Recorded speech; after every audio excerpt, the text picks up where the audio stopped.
또는 이에 준하는 국가 비상사태로 저가 교전 상태에 있거나 사회 질서가 극도로 교란되어 행정 및 사법 기능의 수행이 현저히 곤란한 상황이 현실적으로 발생하여야 한다는 것입니다.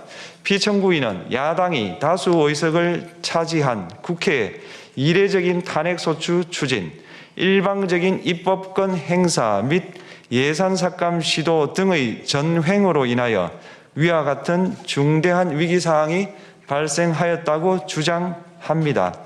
피청구인의 취임 후 이 사건 계엄 선포 전까지 국회는 행안부 장관, 검사, 방통위위원장, 감사원장 등에 대하여 총 22건의 탄핵소추안을 발의하였습니다. 이는 국회가 탄핵소추 사유의 위헌위법성에 대해 숙고하지 않은 채 법 위반의 의혹에만 근거하여 탄핵심판 제도를 정부에 대한 정치적 압박 수단으로 이용하였다는 우려를 낳았습니다. 그러나 이 사건 계엄 선포 당시에는 검사 1인 및 방통위위원장에 대한 탄핵심판 절차만이 진행 중이었습니다. 피청구인이 야당이 일방적으로 통과시켜 문제가 있다고 주장하는 법률안들은 피청구인이 제의를 요구하거나 공포를 보류하여 그 효력이 발생되지 않은 상태였습니다. 2025년도 예산안은 2024년 예산을 집행하고 있었던 이 사건 계엄 선포 당시 상황에 어떠한 영향을 미칠 수 없고 위 예산안에 대하여 국회 예결특위의 의결이 있었을 뿐 본회의의 의결이 있었던 것도 아닙니다. 따라서 국회의 탄핵소추, 입법, 예산안 심의 등의 권한 행사가 이 사건 계엄 선포 당시 중대한 위기 상황을 현실적으로 발생시켰다고 볼 수 없습니다. 국회의 권한 행사가 위법, 부당하더라도 헌법재판소의 탄핵 심판, 피청구인의 법률안 제의 요구 등 평상시 권력 행사 방법으로 대처할 수 있으므로 국가 긴급권의 행사를 정당화할 수 없습니다.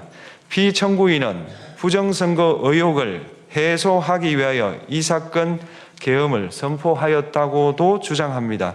그러나 어떠한 의혹이 있다는 것만으로 중대한 위기 상황이 현실적으로 발생하였다고 볼 수는 없습니다. 또한 중앙선관위는 제22대 국회의원 선거 전에 보안 취약점에 대하여 대부분 조치하였다고 발표하였으며 사전, 우편, 투표함, 보관장소, CCTV 영상을 24시간 공개하고 개표 과정에 수검표 제도를 도입하는 등의 대책을 마련하였다는 점에서도 피청구인의 주장은 타당하다고 볼 수 없습니다.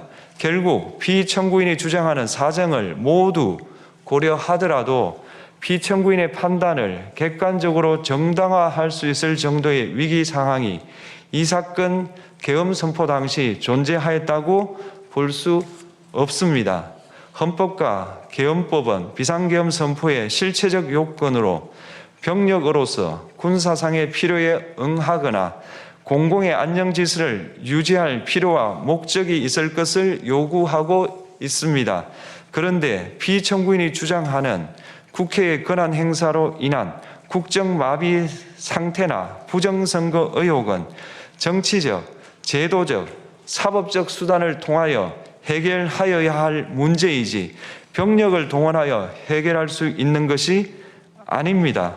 피청구인은 이 사건 계엄이 야당의 전횡과 국정위기 상황을 국민에게 알리기 위한 경고성 계엄 또는 호소형 계엄이라고 주장하지만 이는 계엄법이 정한 계엄 선포의 목적이 아닙니다. 또한 피청구인은 계엄 선포에 그치지 아니하고 군경을 동원하여 국회의 권한 행사를 방해하는 등의 헌법 및 법률 위반 행위로 나아갔으므로 경고성 또는 호소형 계엄이라는 피청구인의 주장을 받아들일 수 없습니다. 그렇다면 이 사건 계엄 선포는 비상계엄 선포의 실체적 요건을 위반한 것입니다.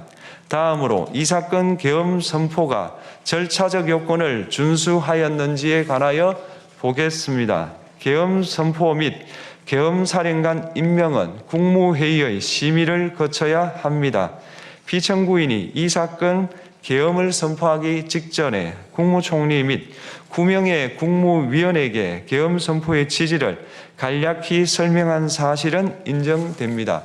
그러나 피청구인은 계엄사령관 등 이 사건 계엄의 구체적인 내용을 설명하지 않았고 다른 구성원들에게 의견을 진술할 기회를 부여하지 않은 점을 고려하면 이 사건 계엄 선포에 관한 심의가 이루어졌다고 보기도 어렵습니다.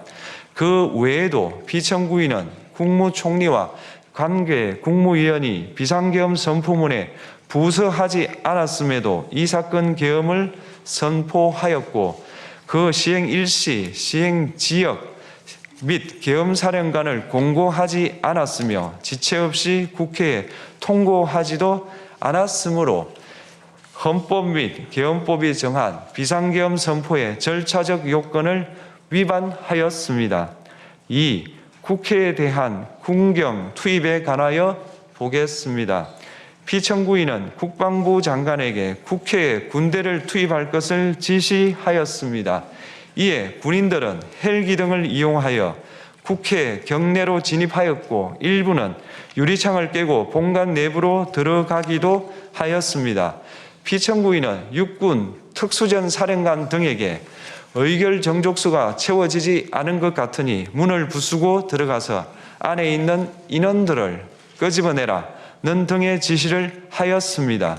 또한 피청구인은 경찰청장에게 계엄사령관을 통하여 이 사건 포고령의 내용을 알려주고 직접 6차례 전화를 하기도 하였습니다. 이에 경찰청장은 국회 출입을 전면 차단하도록 하였습니다. 이로 인하여 국회로 모이고 있던 국회의원들 중 일부는 담장을 넘어가야 했거나 아예 들어가지 못하였습니다. 한편 국방부 장관은 필요시 체포할 목적으로 국군 방첩사령관에게 국회의장, 각 정당 대표 등 14명의 위치를 확인하라고 지시하였습니다. 피청구인은 국가정보원 1차장에게 전화하여 국군 방첩사령부를 지원하라고 하였고 국군 방첩사령관은 국가정보원 1차장에게 위 사람들에 대한 위치 확인을 요청하였습니다. 이와 같이 피청구인은 군경을 투입하여 국회의원의 국회 출입을 통제하는 한편 이들을 끌어내라고 지시함으로써 국회의 권한 행사를 방해하였으므로 국회에 계엄 해제 요구권을 부여한 헌법 조항을 위반하였고 국회의원의 심의 표결권, 불체포 특권을 침해하였습니다. 또한 각 정당의 대표 등에 대한 위치 확인 시도에 관여함으로써 정당 활동의 자유를 침해하였습니다. 피청구인은 국회의 권한 행사를 막는 등 정치적 목적으로 병력을 투입함으로써 국가 안전보장과 국토방위를 사명으로 하여 나라를 위해 봉사하여 온 군인들이 일반 시민들과 대치하도록 만들었습니다. 이에 피청구인은 국군의 정치적 중립성을 침해하고 헌법에 따른 국군 통수 의무를 위반하였습니다. 3. 이 사건 포고령 발령에 관하여 보겠습니다. 피청구인은 이 사건 포고령을 통하여 국회, 지방의회, 정당의 활동을 금지함으로써 국회에 계엄 해제 요구권을 부여한 헌법조항, 정당 제도를 규정한 헌법조항,